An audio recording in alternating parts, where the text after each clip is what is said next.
And welcome back to my channel. Unless you're new here, and just welcome. My name is Rusty, and I am going to talk to you about one of my favorite new little horror movies. This is my channel where I talk about my favorite movies, mostly horror, and my favorite music, mostly metal. And we are going to discuss a little independent horror movie that I found very, very fascinating. It's a vampire movie, kinda. I don't know. That's what we'll talk about. My heart can't beat unless you tell it to.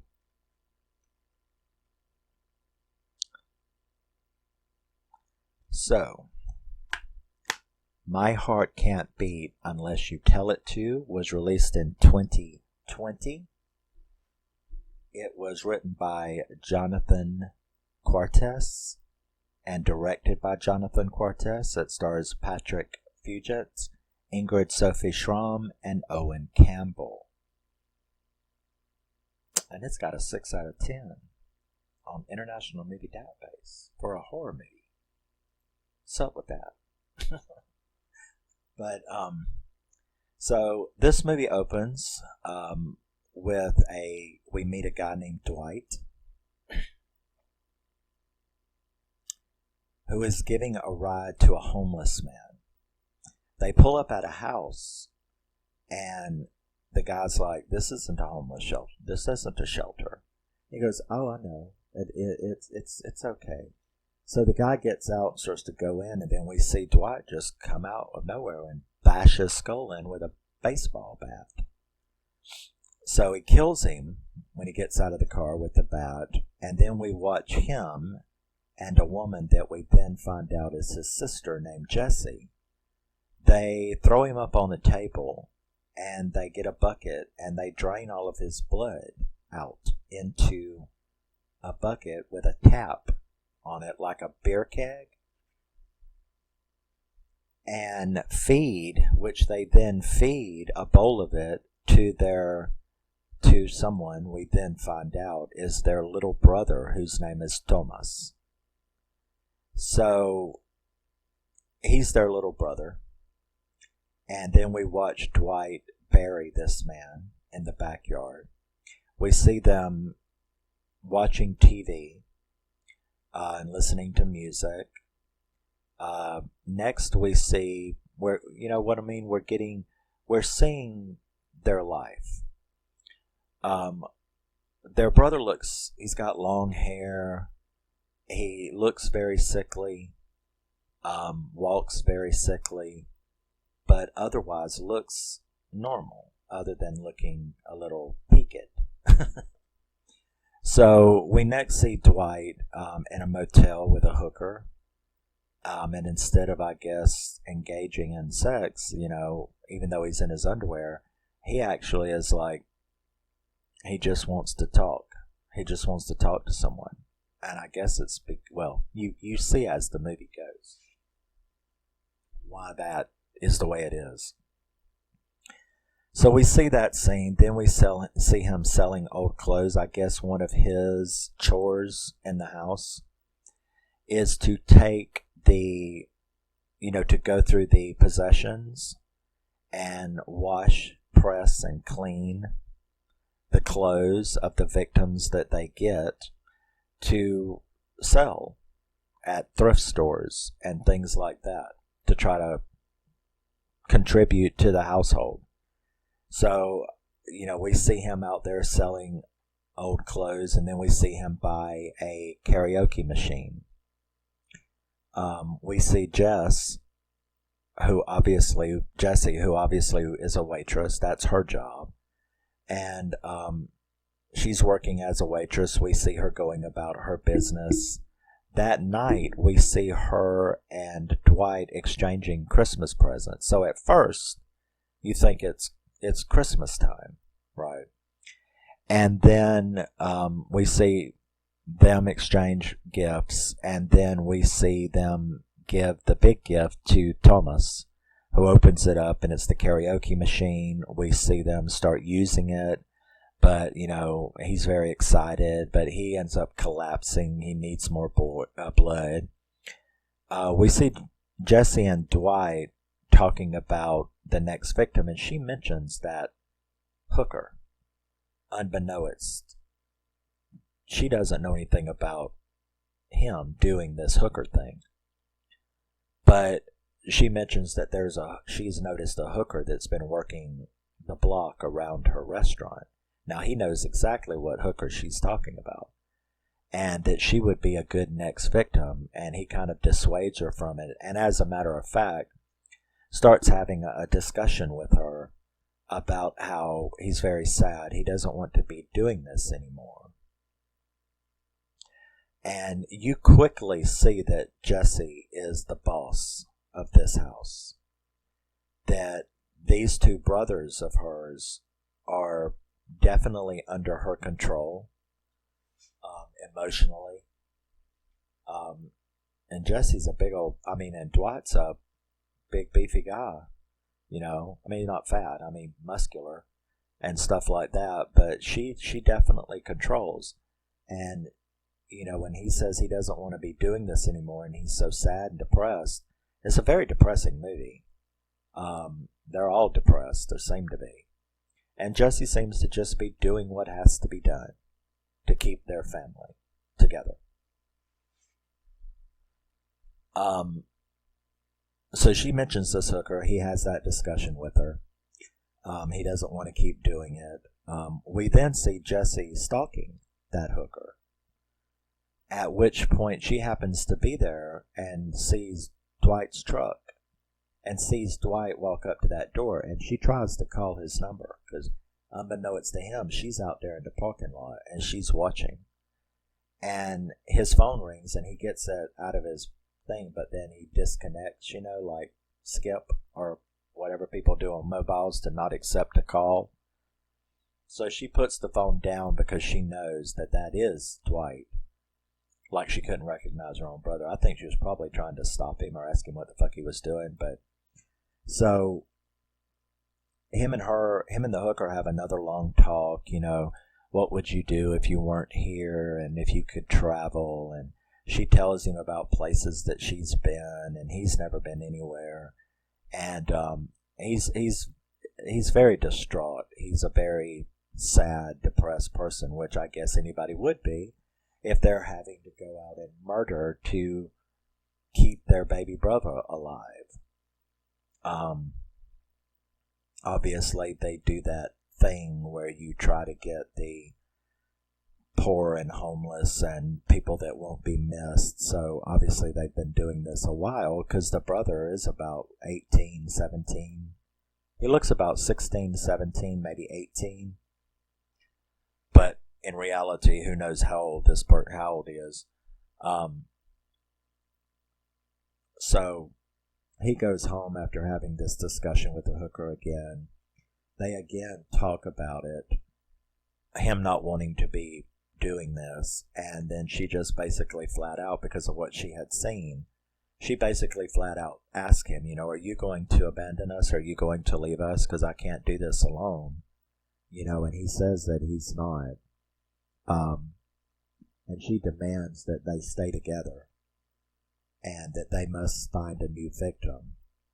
So we see him go out and get a new homeless guy. And he's bringing him back to the house, and he stops on the side of the road and attacks him, but the guy gets the upper hand and stabs him in the thigh. There's a chase scene in the woods, and then we see Dwight at home trying to fix. He's bleeding himself into a bowl, and Jesse catches him. So we assume at this time, right, that the guy got away, and that he's trying to make up for it by bleeding his own blood. So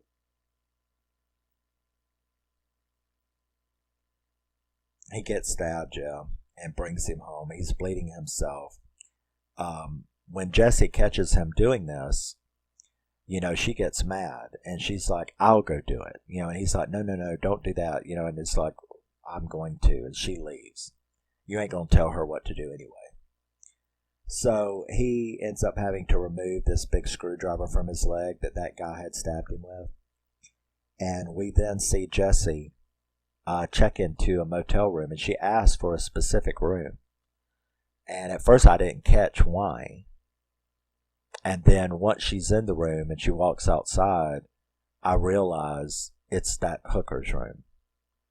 So she gets the room right next door to the hooker. Now the hooker, she waits for the hooker to do a trick. Then she comes out, because the girl always goes and gets ice. She knows her habit. She's been stalking her. So she goes and gets some ice, and she comes out, tries to get the door. It's not locked. Plan B. Goes back in. She waits for her to come back, and then when she hears her knock, opening her door, she comes out. Hey, my toilet's broke. Can I use it? Blah, blah, blah. You see her go in there, and Thomas gets sick, and he falls all over the floor when he drinks that bowl of blood that Dwight had put in the bowl. And it's a pretty creepy scene, and he looks up at him and he's like, is this your blood? So obviously he can't drink blood from his family very well, or doesn't want to, or I can tell that it's his family's blood. That's weird. That was an interesting thought to try to figure out what that was about. So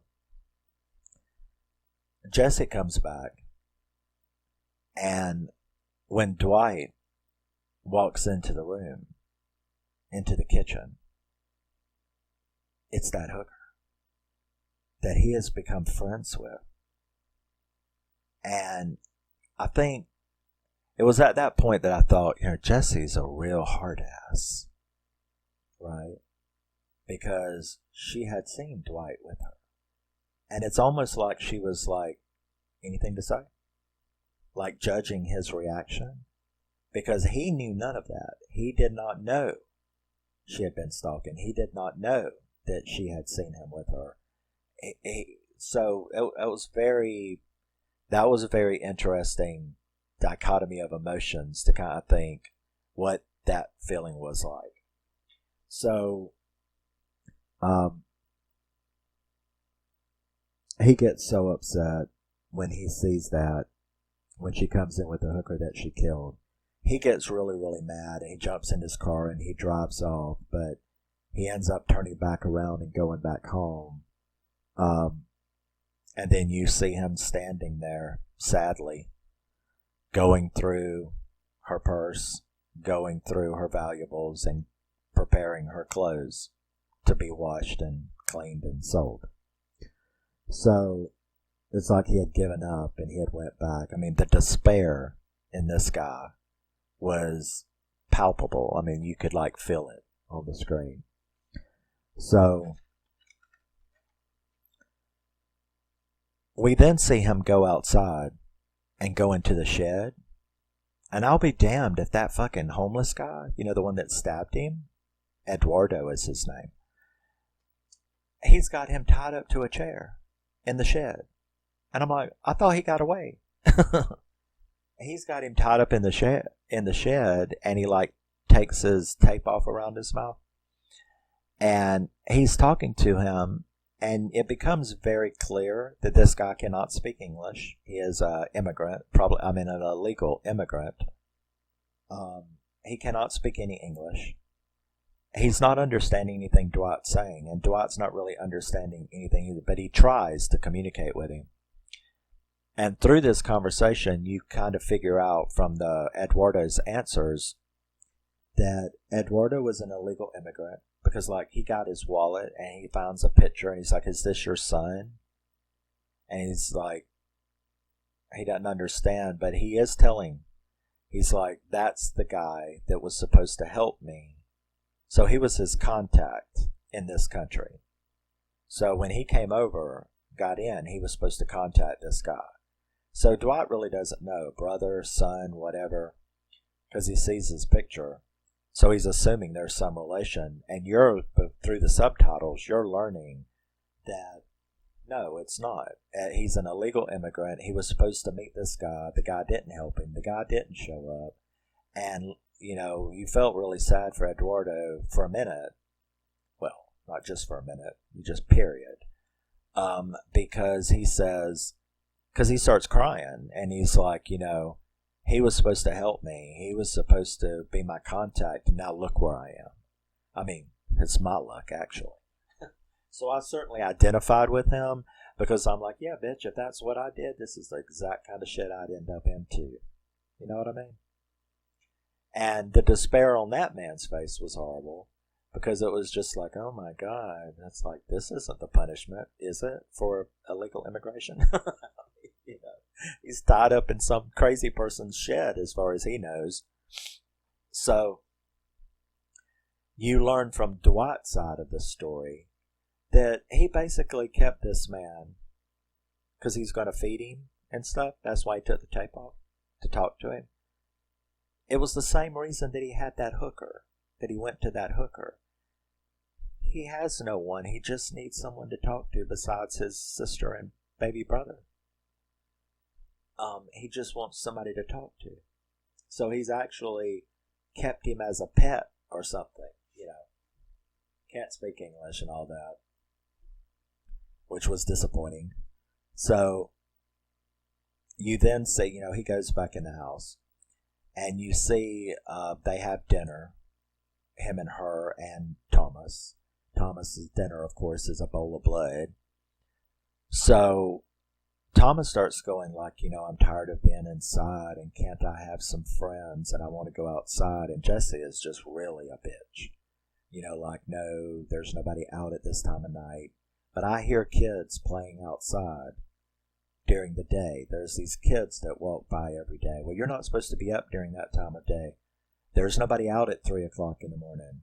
They end up having like a fight. He throws his blood on the floor, and she's like, do you have any idea what we have to go through to get that for you? You ungrateful little bitch. Kind of that kind of thing. So she ends up like storming off.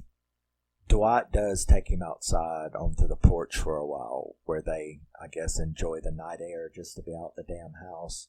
Because Dwight feels sorry for him too, probably. And Dwight explains to him that this is just the way that they have to live, to take care of him and to be a family. So they're resting on the couch after being on the porch for a while, and that Eduardo guy, he had like fucking got loose. Now, if it had been me and I got loose, I'd have just been gone. Yeah? No. He comes into the house, and Dwight hears a noise, and he goes into the kitchen, and Eduardo attacks him. Well, that don't turn out well for poor little Eduardo. Because, Jesse runs in, Dwight slits his throat, Jesse's like, don't waste it, which is kind of gross. Don't waste it, and it's like, they cut his throat over the sink, and they're trying to collect the blood, and poor little Thomas is at the door watching it, the kitchen door watching, which is kind of like what she had said at dinner. Do you have any idea what we have to go through to keep you alive, to get this for you?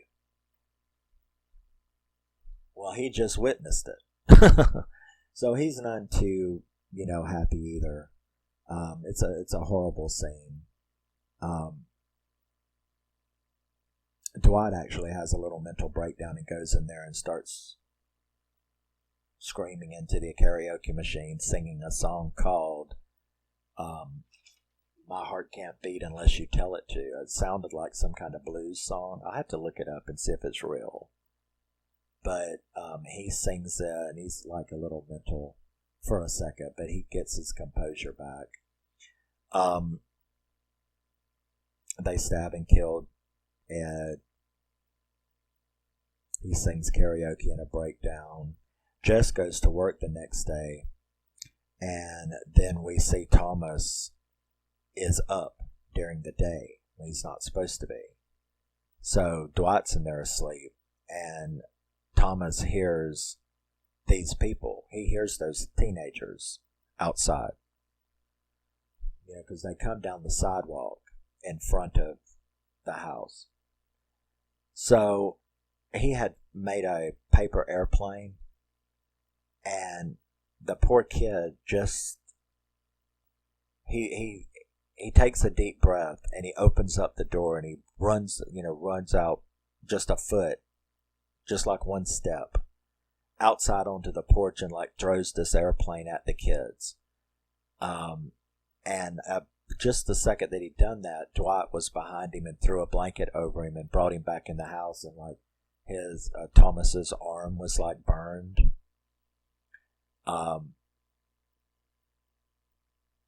And they kind of like cry with each other about the situation. Why did you do that? I just wanted to play with them. So you're very sad for him.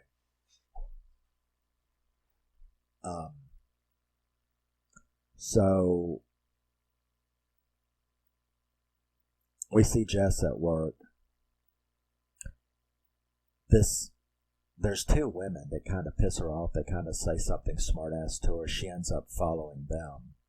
And she's like going to kill them. Right. She's going to get both these women. But she gets spooked by a cop with cherries and berries going. And the cop comes like, the dibble comes like screeching by her. And so it's like, oh, whew, okay.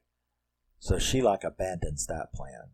Instead, she goes and finds some poor guy that happened to be walking down the street, looked about 60. She goes and finds him and asks for directions, and then asks if he will show her. And then, of course, she shows back up at the house with the body. Now, right before she shows up with the body, there's a knock at the front door, and Dwight, he doesn't hear it. And I think he was in there asleep or something, but Thomas gets up and goes to the front door. Now, it's nighttime. And he opens up the door. Oh, and his arm is like healed completely. So he opens up the front door, and it's this blonde-headed teenage boy. It was the one when he threw the paper airplane. It's the one of that group that stopped and looked up at the house like, what the fuck was that about? So he had come around curiosity, right? Well, Thomas is just so happy to see him, and he invites him in, and they play this game that him and his brother and sister play, where you play a song and try to guess what year it was recorded. The boy is kind of like looking around like, why do y'all have Christmas decorations up? And he's like, because we had Christmas a couple days ago.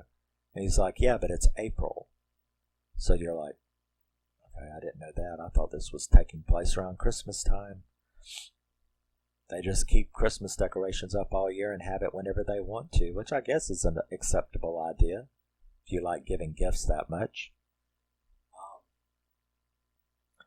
Maybe they just like the mood it creates. I don't know. So he takes the boy, and you could tell how naive. Thomas probably has never even been with another kid. You know what I mean? You can tell how naive he is.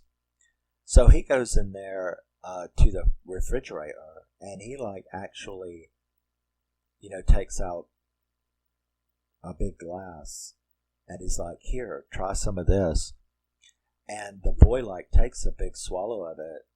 And he's just like, he doesn't really have a bad reaction or anything to it. He's just like, what the fuck is that? It's like, I don't know. I've never drank blood, so I don't know how taking an actual swallow of blood would taste like. I think it would be like salty tomato juice or something. I don't know. I can't imagine. I'm sure some of you can. Little devils. I know there's some nasty people out there doing naughty things. But I can't tell you what it's like. So, but he doesn't seem to really have a bad reaction from it. A reaction to it, just more like, oh, whatever, okay. Dwight comes in. Now that's when I'm like, oh no, God, please don't kill this poor boy who basically just come around being friendly, and Thomas is the same way. Like, don't you hurt him, he's just my friend. And Dwight pulls a knife on him, and, who the hell are you? What are you doing here? All of that, well, Thomas invited me in. Thomas like, yes, I did, but Dwight's like scared to fuck. Not only is he scared of this situation, but who would you be scared of? Right? Who would you be scared of? Come on, tell it. Shout it at the screen. What the fuck are we going to do if Jesse walks in? Right? Okay. You know it. So, he's like, he like, nothing really bad has been seen. Nothing really bad is known. So, Dwight kind of like, okay, you can go. Just don't come back around here no more. Because the boy hasn't seen anything. I mean, he just came and visited some weird sick guy that's homeschooled. That's all he knew at this point. So, Dwight lets him go. But right as they start to walk out the back door, it's like, get the fuck away from here. That fucking Jesse pulls up, right? So, Dwight, like, throws him in the closet, puts him in the closet. Unfortunately, it was one of those closet, with the, you can see through, with the, you know what I'm talking about. And she brings that body in there and starts like desanguinating it, or whatever they call that, where she's draining it of blood. And that boy is watching. And I'm like, oh fuck. Well, this is shit. But he actually, I was just like, please, would you be still? Of course, I don't know what Dwight would have done because he knows the boy's seen it now, but it doesn't matter anyway because that's not the way it happens. He, like, moves in there, probably like, or something like that. But she hears him and she goes and she jerks open that door. Now, that boy had gotten a knife out of the sink before Dwight put him in there. Because, like, he was going to stab Dwight, I think. But when Dwight was like, get out of here and go, he was just going to go. He didn't have to defend himself. But he still had it. So when she opened up that door, he stabbed her. And took off, running. So she's sitting there with this big knife sticking out of her guts. And Dwight doesn't know what to do. And Thomas is freaking out. And Dwight is like, and she's like telling Dwight, he's like, we've got to get you to the hospital. And she's like, no. What you've got to do is go get that motherfucker before he tells. So even with her life in danger, she is like, we have to protect our family. We have to protect us. And Dwight's like, but you're bleeding out like a stuck pig, right? And she's like, go get him. So anyway, you have to obey Jesse. So Dwight takes off after the boy. He does end up managing to knock him off of his bike, and he gets him into the truck. And he takes him to the boy's house. And he can see a man standing in the window. And he sits out there and talks with the boy for a little bit about, is that your dad? And he's like, yes. Do you have a mom? No, it's just me and my dad. And, you know what I mean? So he has a little talk with him about it. And he empathizes with him greatly about, there's nobody but your small little family. And he basically lets him go. He tells him, I know where you're at, and I know who you have.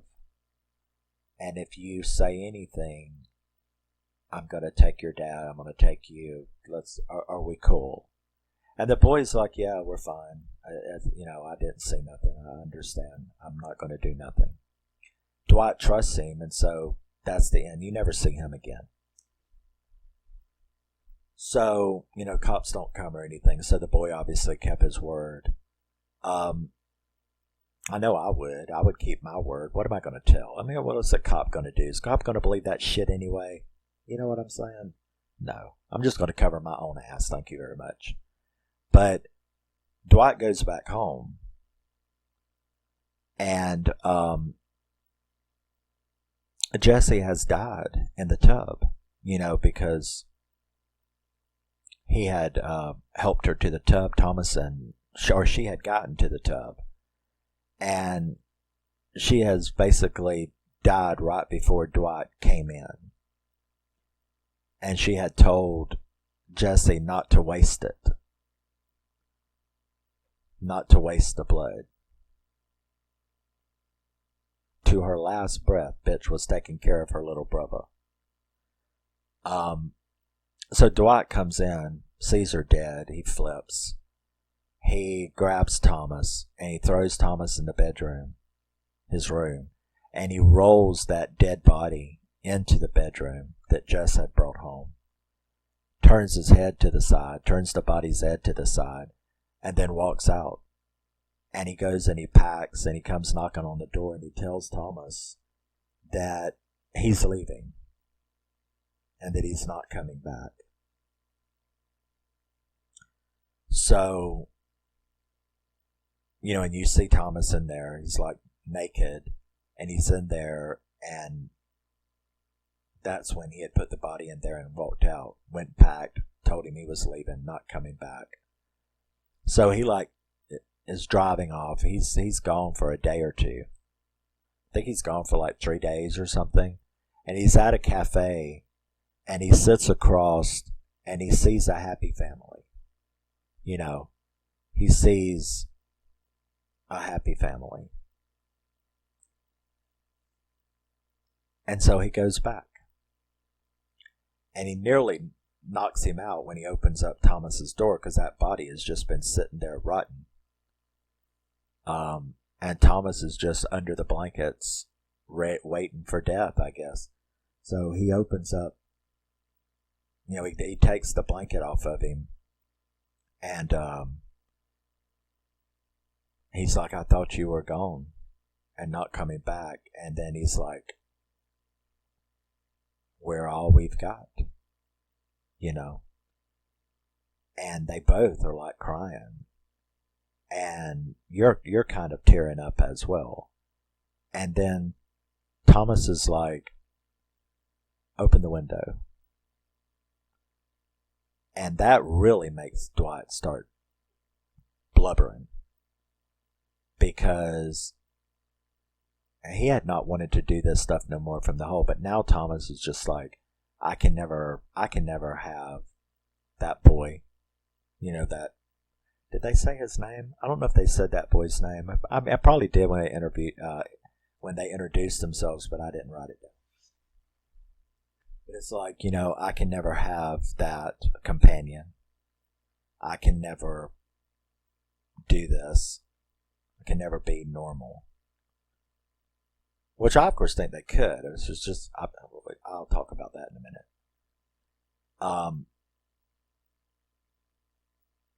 So Dwight is crying his eyes out because Thomas is just open the window. So he walks over there, he kisses him and hugs him and walks over there to the window and pulls the curtains back, and it's of course all boxed up, with cardboard. And then he rips it down. And because you saw Thomas get burned just in a second of stepping outside that door. So the look of horror on Dwight's face, and they didn't show what happened to Thomas, but you knew what happened to Thomas.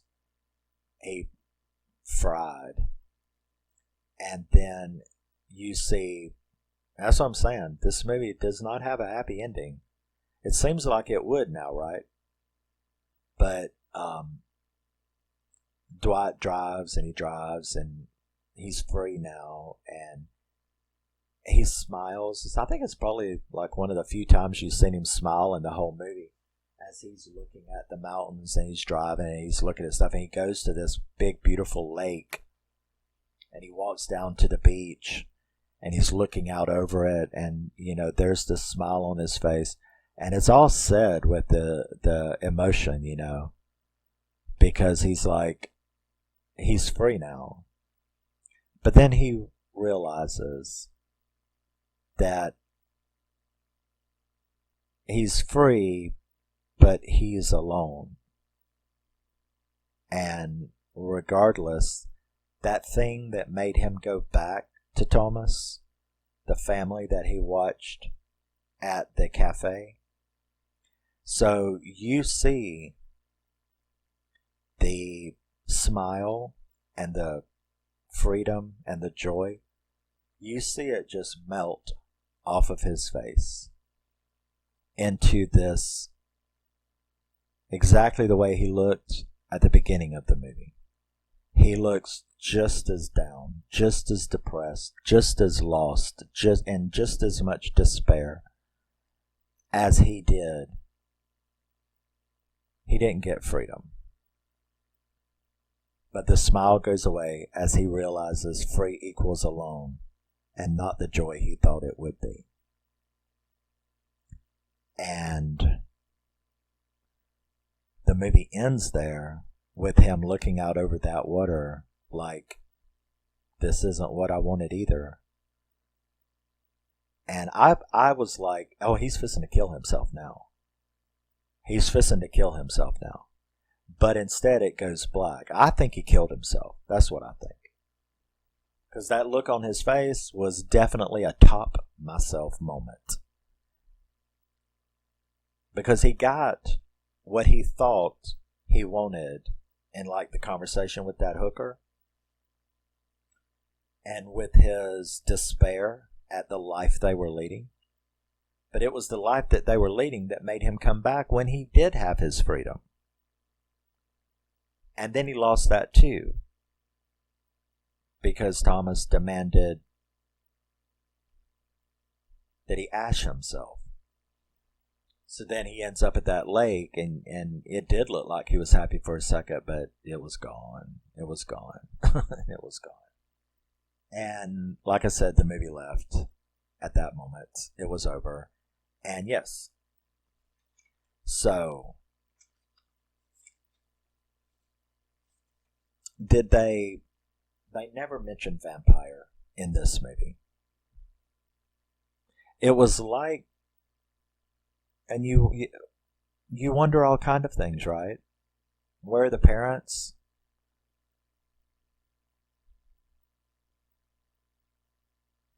Where are the parents? If they've known this all along and have had to been taking care of this, their little brother, since he was a baby and feeding him blood, the parents finally died and they took over, I guess, and they've been taking care of him ever since, but like they've never heard of a vampire. You know? And how come he was only... I mean, after he's fed, he was pretty okay, you know, and most of the other time he was sickly. But, like I said, they never mentioned vampire. He never calls himself a vampire. They never call him, but obviously he was a vampire. Remember when I told you that Jesse was like, don't waste this? Well, when Dwight walked into the bathroom, he was on her neck. He was sucking her dry like a vampire. So he is a vampire. But it's like they don't know what a vampire is. So that's some of the things that this movie leaves you to think about, you know. Because in every vampire movie I've ever seen, they find ways to be social. Why wouldn't Jesse? I think it's all Jesse's fault.